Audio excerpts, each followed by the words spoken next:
Another video as promised. Just want to touch up on the fact that I've roughly got about 2 weeks left of my current cycle where I'm using 1 ml every 4 days. Just testosterone enthanate. Not running anything else with it currently. So yeah, I'm just in the beginning stages of. I've just ordered my PCT and my post cycle therapy, just in terms of hormone basis. I've tried finding as much information as I can online, and there is very little. And it seems to be another topic that again is very kind of individualized. A lot of people have a lot of different theories. Spoken to a couple of close friends who I trust their opinion, and their knowledge far outweighs mine. And the kind of conclusion I came to is that I'm probably going to do 500 IU of HCG every 2 to 3 days.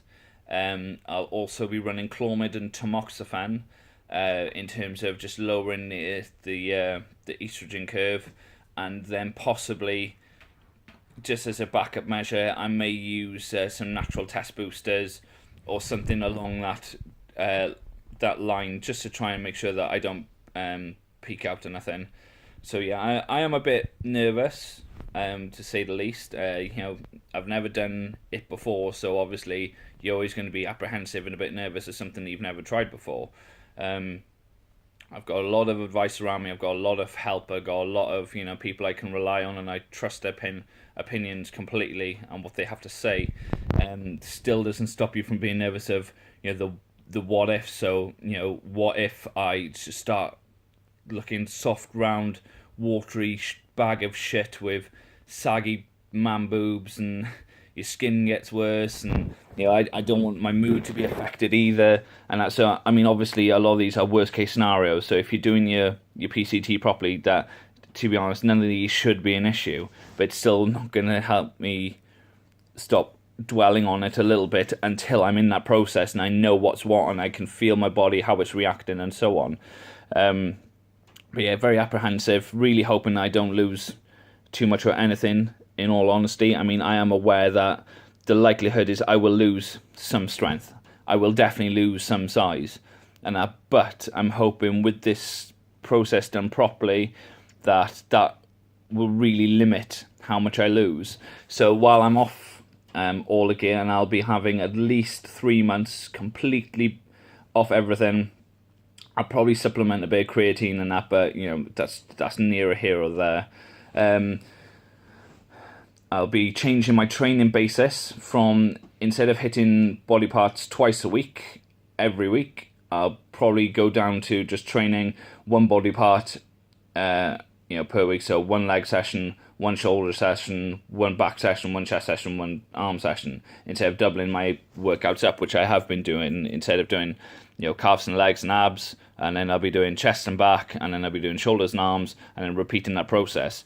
Purely for the fact of is that I know when I lift heavy and when I do really push myself in training, that my nervous system takes one hell of a beating and a battering, and I do take a long time to recover. When I'm training any particular heavy lift, and if I don't have over 2 minutes rest, then I ain't doing fuck all. I will really struggle. So I'm aware that maybe my recovery basis is nowhere near as quick as some of the guys out there. My main aim and goal while training will be to maintain the figures and numbers I'm currently producing. So, squatting, I'll be looking to try and maintain my PB of 210 kilo back squats for 2 to 3 reps full depth. Deadlifting, I'll be looking to at least stay on 215 kilos for 2 to 3 reps on that. Chest press, I'm currently on a sticking point with my chest press, and I'm only managing 130 kilos. But on occasion, I've had 2 good reps, and then on the week after, I've had 2 shitty reps, and the week after, I've had 1 good rep, and then the week after, I've had 2 good reps. So it's a bit up and down at the moment, but I'm hoping that it'll stay a bit more consistent. So yeah, that's where we're at. Just trying to limit how much my mind is trying to freak me out and stress me out and lose sleep and stuff like that, and just thinking to myself that I will just get into it, dive in head first, and with the knowledge that I possess and also the knowledge I have around me, I will utilize that to try and make the experience as damage free as possible, and hopefully, you know, everything should be fine. Sex drive shouldn't be affected too much. Obviously there will be a lull, but you know that goes without saying. But it will be nice to get to a point where I can start focusing on the health side of things, so getting my skin back to normal, and then refining my knowledge to make sure that it maintains of that state in future. So yeah, that's where we're at, guys. Food for thought. Any questions about PCT cycles, by all means hit me up with a message. I mean, that's the subject I know very little on at the moment. I am going out of my way to try and learn as much as I can, but like I said, I've got plenty of people around me that can find out or know already information that you may be kind of questioning yourselves or a bit scared to ask anyone else. So by all means, hit me up with a message and I will provide you with the answers, or I will find the answers as quickly as I can. All right, thanks again, guys. Cheers.